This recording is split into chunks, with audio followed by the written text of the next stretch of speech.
Joana, ¿qué te parece? Sí, porque Estamos... tenemos varias preguntas, varias dudas en realidad que quizás hemos estado también leyendo por ahí Ajá. a través de las redes sociales. Una de ellas va en base a si es mi dinero, puedo hacer con él lo que yo necesite. Básicamente en estos momentos por temas económicos, otros no, otros están preocupados efectivamente en qué va a pasar cuando lleguen a una edad en la cual Ujú. no pueden trabajar.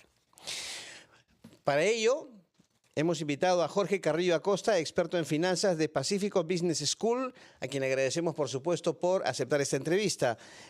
¿Cómo está, señor Carrillo? Muy buenas tardes. Muchas gracias por su gentileza. Buenas tardes, Carlos, Joana, gracias como siempre por el espacio, a sus órdenes. A ver, ¿es conveniente, tiene sustento técnico un octavo retiro de los aportes a las AFPs? El tema no deja de ser polémico, porque claro, por un lado es cierto los argumentos que ustedes comentaban de que la gente dice, oye, es mi dinero, ¿no? Es lo que yo he ahorrado, lo han descontado de mi sueldo, es mi plata, y por lo tanto yo tengo el derecho a hacer con mi plata lo que a mí mejor me parezca. Eso hasta cierto punto es válido, ¿no? Pero lo que hay que entender es que ese dinero tenía un fin, tenía un destino, que es justamente darte una mejor pensión. Y más allá del sistema del que queramos hablar, hoy día son las FP, mañana puede ser otro sistema, incluso un sistema mixto, público, lo que sea, dinero que saco hoy evidentemente es menos pensión que recibo mañana. Entonces, pensando en el largo plazo, obviamente no es una medida aceptable, una medida recomendada, ¿no? Ahora, claro, si tengo una necesidad urgente porque estoy sin trabajo y necesito el dinero para subsistir, evidentemente se puede justificar siempre, ¿no? Porque uno necesita sobrevivir para llegar a la vejez. Pero claro, el problema es que siempre los retiros, los últimos al menos, han sido abiertos, o sea, lo ha podido retirar cualquiera, ¿Es una gane mucho, medida gane populista? poco, ¿no? Evidentemente, sí. O sea, yo creo que totalmente, porque claro, se puede justificar ante una crisis tipo la crisis sanitaria de la COVID-19, pero ya van 7 retiros, muchos de ellos sin COVID, incluido este, ¿no? Entonces, al final, tomando en cuenta que le das plata en la mano a la gente y que vas en contra de las AFPs, que probablemente sean las entidades más odiadas del país, cualquiera pues lo aplaude, entonces es una medida totalmente populista. Y sí, como ha señalado el ministro Raúl Pérez Reyes, lo que se va a hacer o lo que se pretende hacer es promover la competencia. Este argumento, digamos, tiene solidez, tiene sustento, efectivamente va a ser así. ¿Qué garantiza finalmente que el ciudadano sea un ciudadano responsable y quienes decidan retirar su dinero, sacarlo, pues lo lleven a otro lugar, a otro fondo, a una caja y este le pueda generar mayor cantidad de rentabilidad? Por un lado, la reforma sí sostiene mayor competencia. Abre la posibilidad de que entren, aparte de las AFPs, aparte de nuevas AFPs, obviamente, como siempre, ahora pueden entrar bancos de inversión, compañías de seguros, cajas, o sea, cualquier entidad financiera que cumpla algunos requisitos que todavía están pendientes de definirse a partir de la SBS. Entonces, por el lado de que la reforma genera mayor competencia, eso es cierto.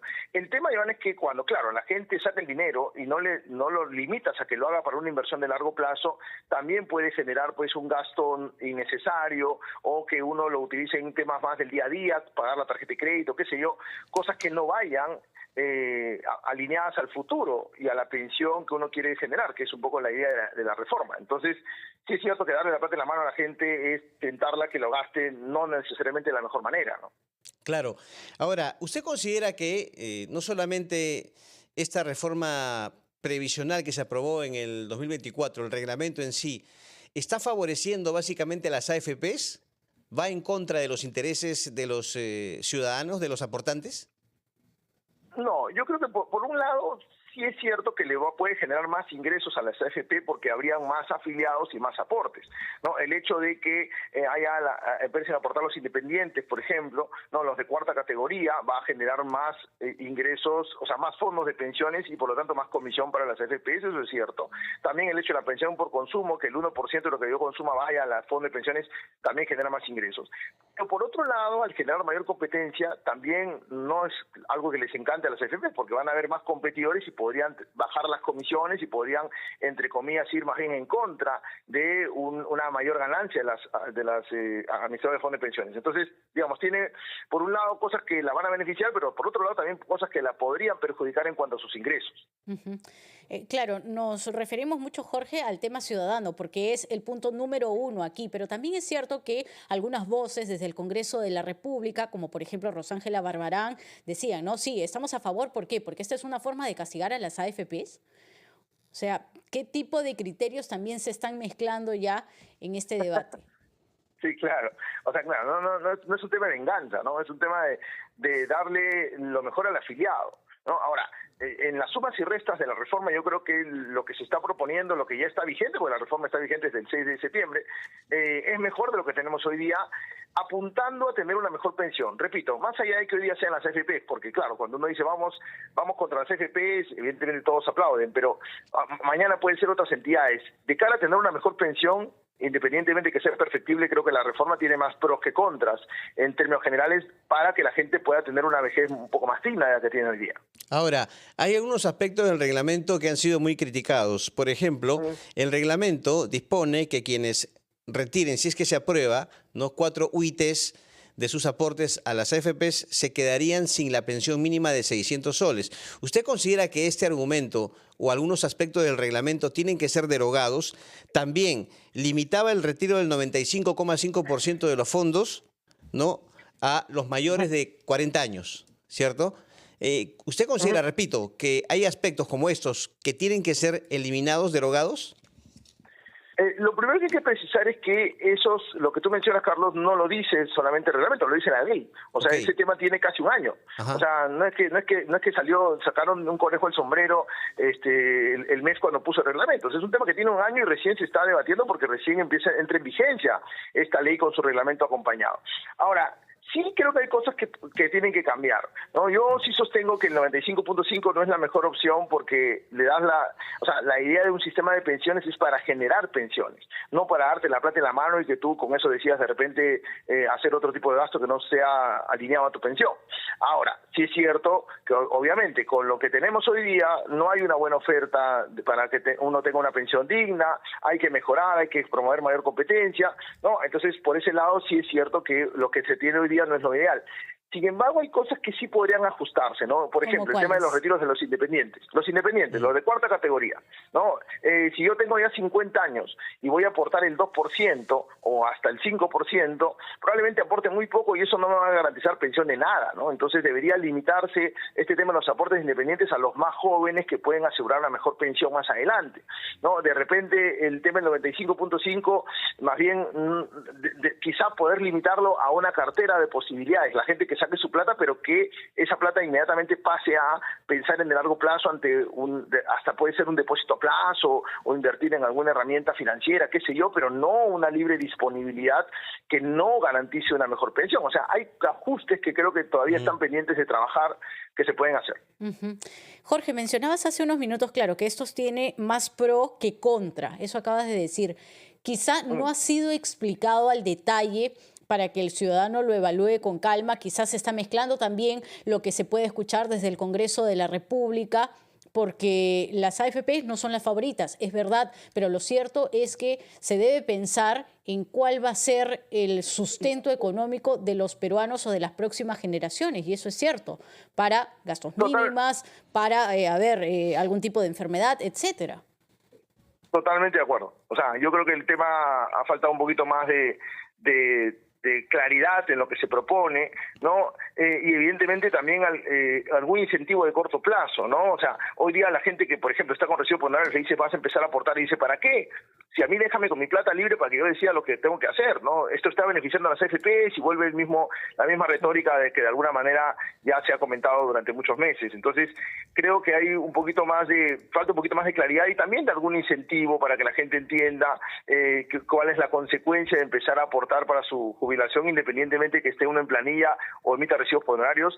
Y además un tema súper pendiente, que es el tema de los informales, ¿no? No se está dando una solución real, más allá de la pensión por consumo, para los informales, que son el 70% de la población económicamente activa, que hoy día no aporta en absoluto, ni aportará con la reforma. Entonces, o aportará muy poco, en todo caso. Entonces, ahí hay una tarea muy pendiente que tampoco se ha trabajado. Ahora, ¿usted considera que a raíz de este cambio, el ministro de Economía se ha quedado sin piso, como se dice, luego de haber sostenido que no estaba de acuerdo con un posible retiro y ahora la presidenta diga que sí y tenga que aceptarlo? O sea, ¿ha quedado debilitada, cree usted, la posición del ministro de Economía en el gabinete? Totalmente, totalmente. O sea, si yo la semana pasada comento que el retiro de los fondos de pensiones es, el retiro 4ITS o los que sean, es lo peor que le puede pasar a un afiliado de cara a su pensión mínima, se supone que para hacer esa declaración yo he tenido que analizar previamente los pros y contras. Claro. Y no solamente yo como ministro, sino he tenido que conversarlo hasta incluso con el Consejo de Ministros o con la Presidente.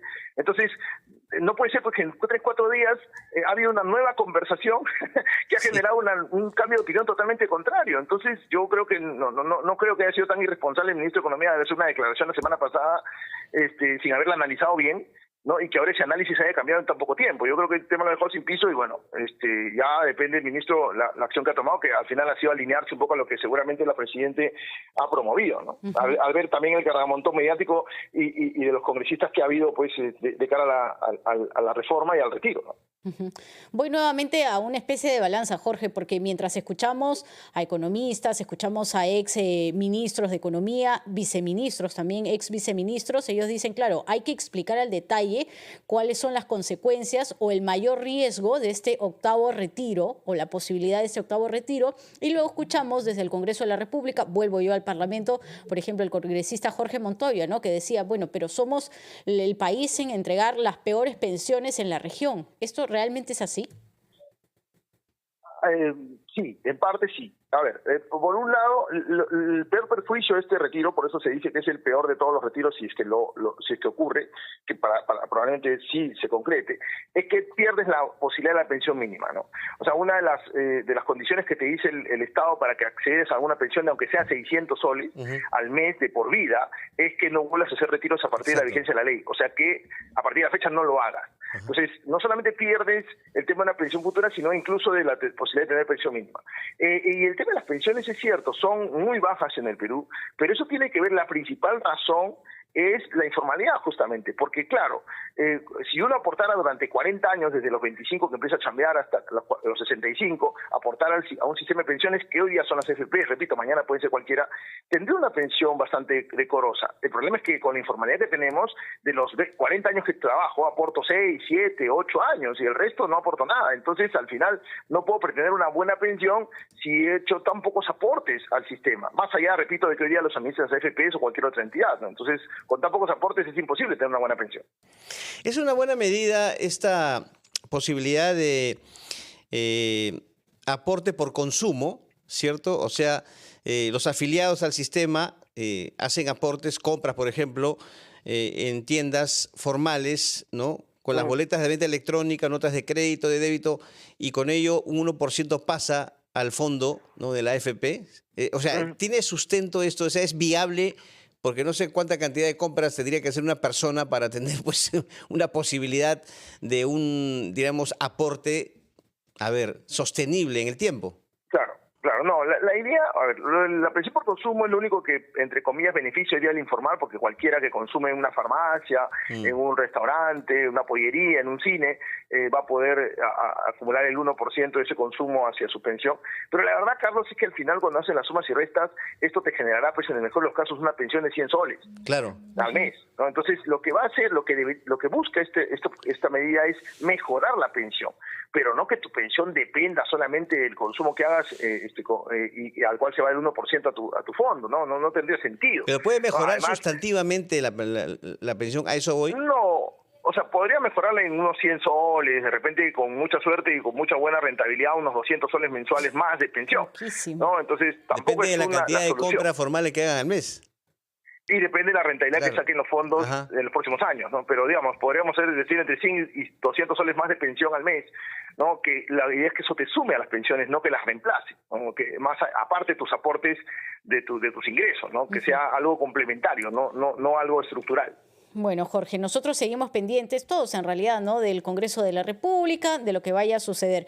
Gracias, como siempre, por tu tiempo aquí en RPP. Bienvenido. A ustedes, gracias por la invitación. Buenas tardes. Jorge Carrillo Acosta, experto en finanzas de Pacífico Business School, ha estado con nosotros en la rotativa del aire. 1:53, pausa y volvemos.